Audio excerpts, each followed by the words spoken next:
There is a fragment from Heraclitus that has troubled readers for 2,000 years. It's this: the way up and the way down are one and the same. At first glance, this looks like a riddle, a paradox, mystical poetry from a man who liked to confuse his audience. But Heraclitus was not a mystic. He was not trying to be obscure. He was trying to be precise, and the precision required a form of expression his listeners were not yet ready to hear. So the way up and the way down are not two different roads. They are the same road, traveled in opposite directions. The road from Miletus to Ephesus is the road from Ephesus to Miletus.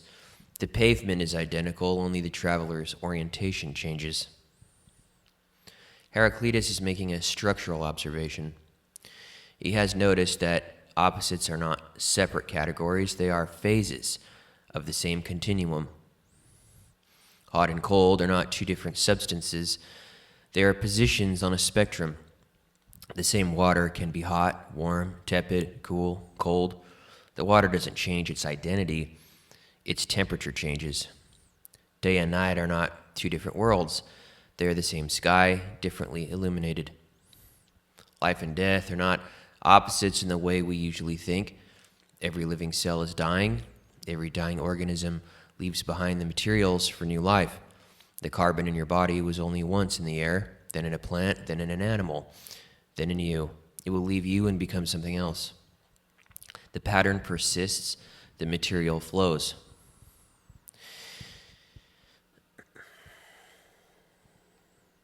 Heraclitus calls this enantiodromia, the running of opposites into each other. It is not a contradiction, it is a system. Consider a magnet. It has a north pole and a south pole. These are not two separate objects, they are two aspects of the same piece of metal. Cut a magnet in half, you do not get a north piece and a south piece, you get two smaller magnets, each with its own north and south. The opposition is not a flaw, it is what makes the magnet function. Consider a coin. It has two sides. You cannot see both sides at once, but you know the other side exists. The coin is not two things, it is one thing with two faces. The value depends on both sides being present, even though you only ever look at one. Consider a sentence. It has a subject and a predicate. Socrates is mortal. The subject names the thing. The predicate says something about it. These are not two separate sentences. They are two functions within a single grammatical unit. Now, the opposition, the tension between naming and describing, is what makes language work. Now, fragment 51.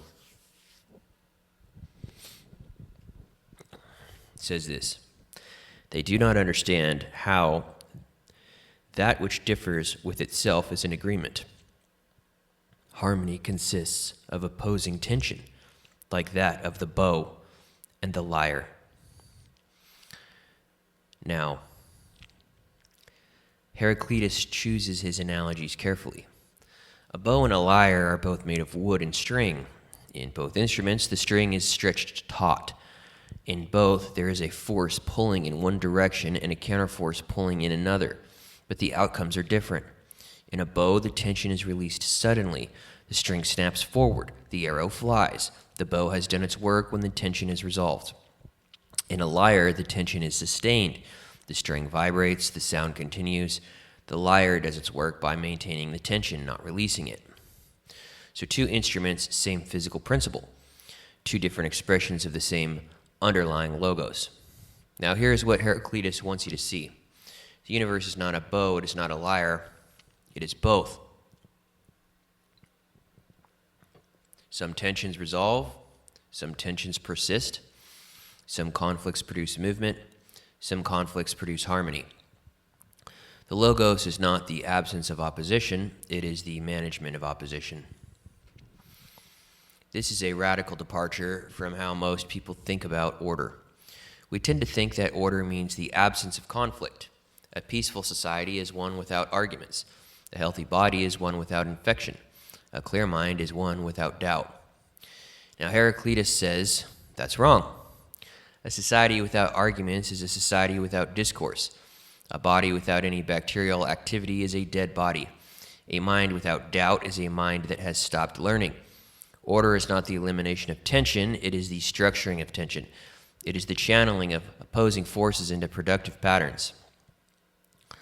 Fragment 8 says this: what opposes unites, and the finest harmony is composed of things at variance. The finest harmony. Not the easiest harmony, not the simplest harmony. Let me read that again. What opposes unites, and the finest harmony is composed of things at variance. The finest, okay? That's fragment 8. So, talking about the finest harmony, like we said, it's not the easiest, it's not the simplest, it's the finest. A choir singing in unison is harmonious, but it is not complex. A choir singing 4-part harmony is more difficult. The sopranos go up, the basses go down. The voices are at variance, but the voices are at variance with each other. And yet, when they are correctly proportioned, the result is richer, fuller, more beautiful than any single voice could possibly produce.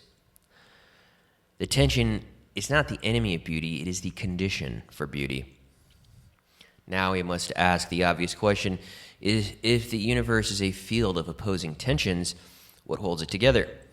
Why doesn't it fly apart? Why doesn't the bow snap? Why doesn't the lyre break? Heraclitus' answer is the logos. The logos is not one of the opposing forces. It is not on either side of the tension. It is the ratio that determines how much tension is productive and how much is destructive. It is the tuning of the lyre. It is the draw weight of the bow. It is the grammar that governs which combinations of words produce meaning and which produce only noise. All right, fragment 41. Wisdom is one thing, to know the thought by which all things are steered through all things.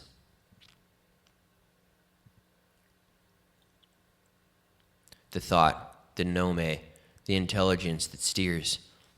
Not a person, not yet, but not a blind mechanism either.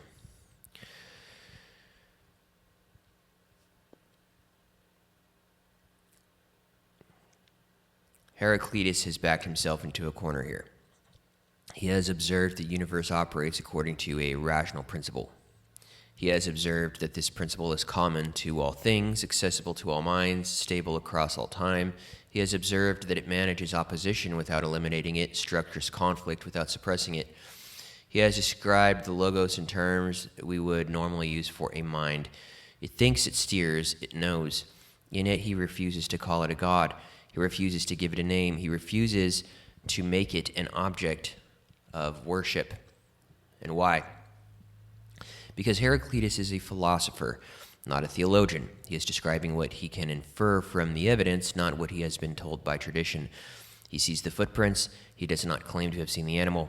He hears the speech. He does not claim to have met the speaker. So, he stops at the threshold.